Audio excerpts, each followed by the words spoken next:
Mga kaibigan, sa araw na ito, inyong maririnig ang kwento ng isang may bahay na ipinaglaban ang kanyang mga disposisyon sa pagharap sa bawat sitwasyon. Siya ay si Oreng.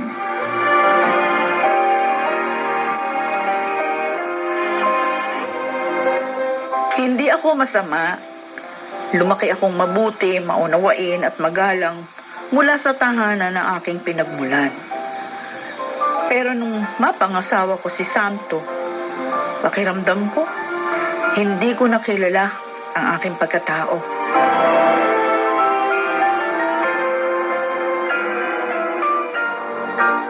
Hoy, Totoy! Ano yan, ha? Bakit kinakasama yung aluminium hagdan dyan sa kable ng kuryente namin? Bakit, ha?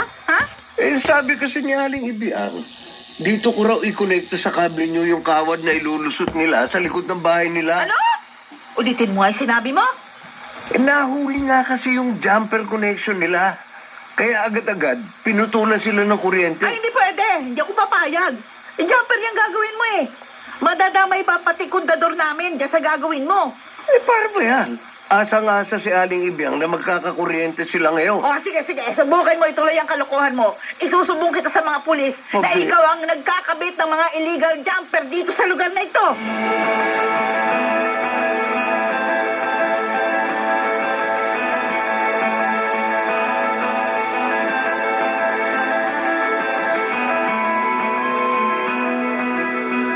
Oh, Ateng.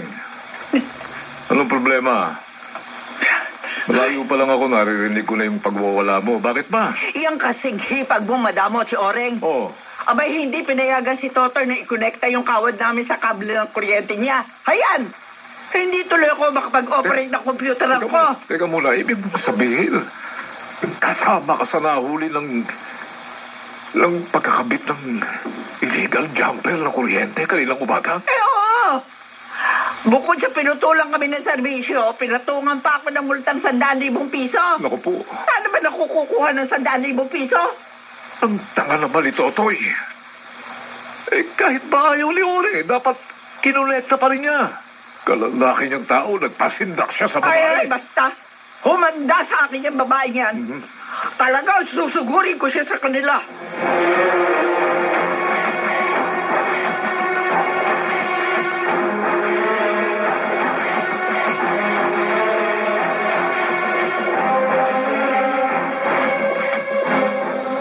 Pambihira ka naman. Pansamantala lang makikikabit ang kuryente si Ateng. Di sana pinayagan mo na. Illegal connection pa rin yun. Madadamay tayo kapag nagkahulihan na naman. Masyado kasi marami ang tuktok mo eh. Pinangungunahan mo agad ang mga mangyayari. Hindi naman yun ang solusyon sa problema ni Ateng, Santo. Abay, dapat bayaran niya yung multa.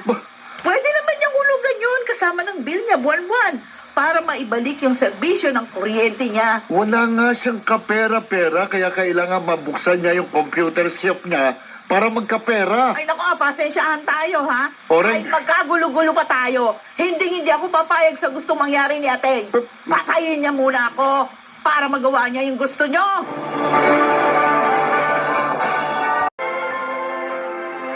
Balikan natin ang ating tampok na kasaysayan dito sa ating dulang. Ito ang aking buhay.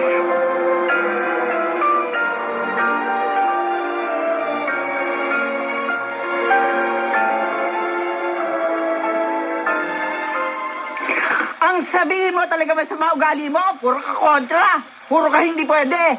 Masyado ka makasarili. Lumalagay lang ako sa legal, Ateng. Tsaka hindi naman tamang solusyonan mo yung problema mo sa kuryente sa pagtatap sa kable namin. Pwede ka maging dahilan yun na sunog. Oo, bakit? Sa buong panahon ba na illegal ang koneksyon ko ng kuryente? Nagkasunog ba sa lugar na ito? Wala pa rin kinakamabuti niyan, kundi sumunod tayo sa batas. Batas? Para di naman yan sa kaligtasan natin kung tutuusin. Ano batas? Basta sa ayaw mo at sa gusto mo, nakukonekta ko kay Toto yung kawad ko sa kable ng kuryente mo. Kaya wag ka matutulog. Dahil oras na makalingat ka, gagawin ko yung sinabi ko. Ano? Magpapaskuntuyo ako? Dahil lamang sa kadamutan mo? Hindi, ha?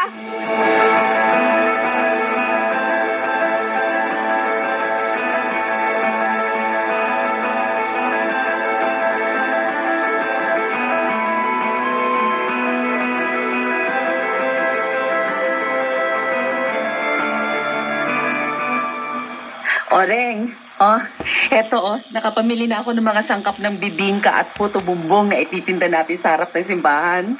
Ayan oh. Siya nga pala, tapos na rin yung ipinagagawa nating kariton. Kaya tuloy-tuloy na tayong makapagtitinda sa buong panahon ng Misa de Gallo. Sige, Charing.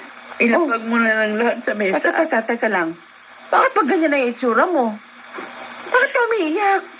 Nagkasagutan na naman kami kanina ni Ating Charing. Ha? Ay nako, yung hipag mong sweetik at delinkwente na walang hinangad. Walang ibang ginawa kundi makaisa sa kapwa. Pagod na ako. Ang hirap niyang pagpaliwanagan. Ayaw niyang tumanggap ng tamang katwiran. At ang masakit pa ha, mahilig pang magbanta. Siya. Grabe. Basta kung ano yung disposition mo, dun ka. Wag kang pasisindak sa kanya. Para wag siyang mamihasang kayan-kayanin ka. Ang inaalala ko itong sanggol na pinagbubuntis ko. Nag-aalala ko na apektuhan din siya sa mga negatibong nararamdaman ko. Ay, naku, talagang makukuha ng magiging anak mo mga negatibong emosyon mo. Kaya hanggat maaari, iwasan mo ma-stress.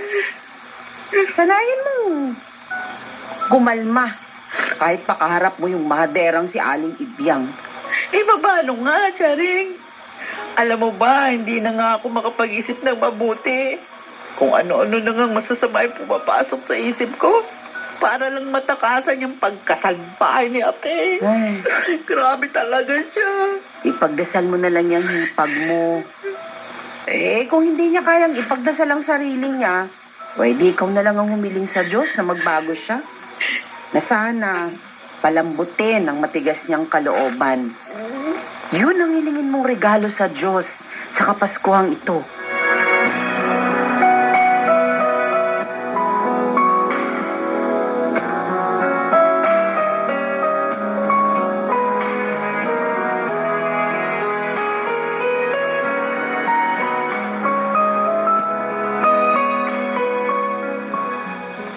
Sige pa, Totoy. Lagariin mo na lagariin yung tubo ng tubig ni Oreng. Pagkatapos idugtong mo agad dyan yung tubong papunta doon sa apartment na pinauupahan ko, ha? Ang problema nito, pag nakita tayo ni Oring, pati ako malilintikan. Hindi, basta ituloy mo yung paglalagari mo. Tapos, ako bahala. Totoy! Ano yan, ha? Bakit nilalagari mo yung tubo ng tubig namin, ha? Ako ang tanungin mo, wag si Totoy. Oreng, naputulan ng tubig yung apartment na pinauupahan ko. Kaya padudugtong ko kay Totoy yung isang water pipe na nakakonekta roon. Pero Kuya Mulong, hindi tama yung iniisip mo. Ayun ka na naman sa puro hindi tama eh. Wala, kalimutan mo.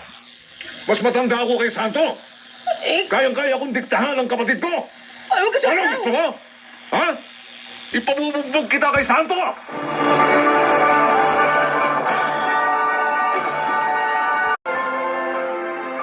Balikan natin ang ating tampok na kasaysayan dito sa ating dulang.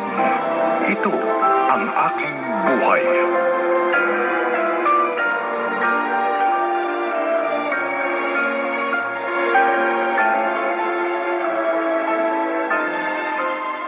Sige, Santo! Buti makapatayin mo na lang ako sa bugbog para pareho na kaming mawala sa mundo ng sanggol na dinadala ko. Para makalaya na kami sa kalupitan mo. At dahil dyan sa mga buwisit mong kapatid! Buntis ka, Oreng? Oo! Pero sinadya ko hindi sabihin sa'yo dahil alam ko wala namang halaga sa'yo yung pagdadalang tao ko. Dahil mas abala ka sa pagsunod sa mga dikta sa'yo ng mga kapatid mo. Hindi ka na halos naghahanap buhay, di ba? Kaya ako na rin yung gumagawa ng paraan para hindi kami magutom ng batang dinadala ko. Hindi, Oreng. Nagkakamali ka sa sinasabi mo. Alam mo naman di ako masamang tao eh. Pero nung magpakasal na tayo at magsama, unti-unti na rin hindi nakikilala ang sarili ko. Hindi ko na nakikilala. Natuto na akong magsalita ng masasama, mag-isip ng masasama, manalangin ng masasama. Dahil aminin ko sa'yo, may mga sandaling pinagdarasal kong kamatayan mo. Ang kamatayan yung mga kapatid mo. Oreng.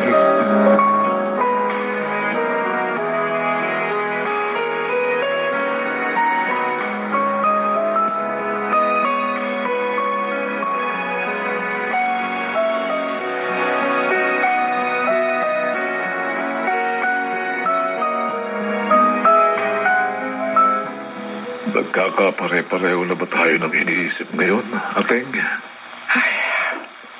Oo. Masyado tayong nawili sa ating mga maling diskarte sa buhay. Ay, nako. Hindi natin namamalayan. Nagiging pasakit na pala tayo sa ating kapwa. Lalo na kay Oreng. Oo nga. Pinairal natin ang pagiging galit. At ang pagiging matanda natin sa kanya lang wala sa lugar. Alam mong mulong, nagdesisyon na akong ayusin ang problema ko sa kuryente. Pagkatapos ng mga okasyon. Ako, Manoteng. Aalegluhin ko yung pagkakautang sa tubig ng pinauupahan kong apartment. Kapag regular na ang pasok sa mga opisina.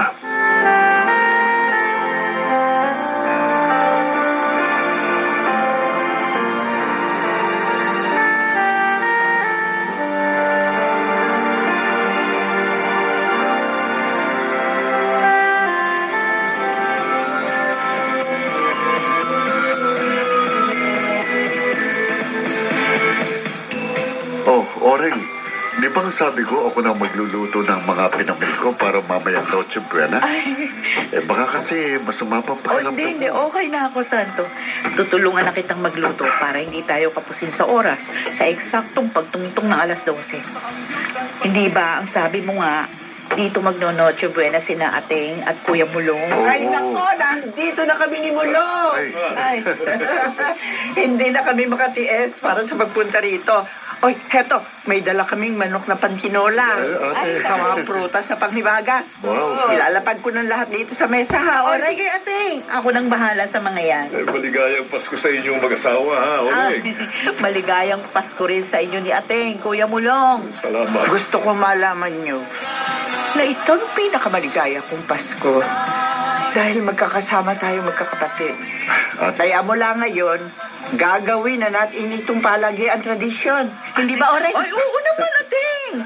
Mula ngayon, hanggang sa maraming pang Paskong darating. Tayo ay magmahalan at isundin ang gintong aral at magbuhat ngayon kahit hindi Pasko ay matigaya.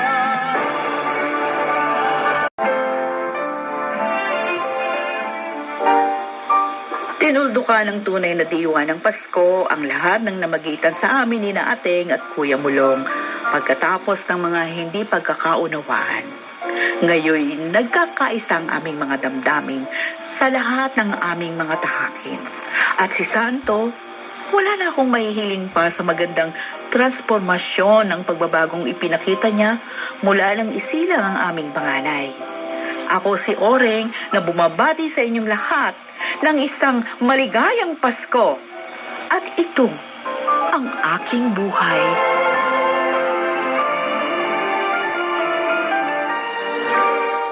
binubura ng kaaya-ayang panahon ng Kapaskuhan ang mga bakas ng hinanakit.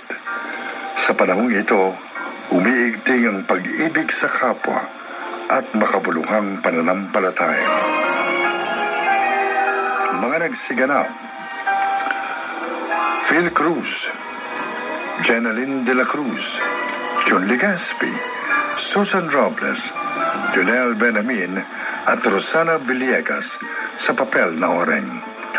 Naglapat ng angkop na tunog Jerry Mutia, sa musika Buboy Salonga, supervisyong teknikal Eric Lucero at Bong Muyar, creative consultant Phil Cruz, production assistant Anching Cruz.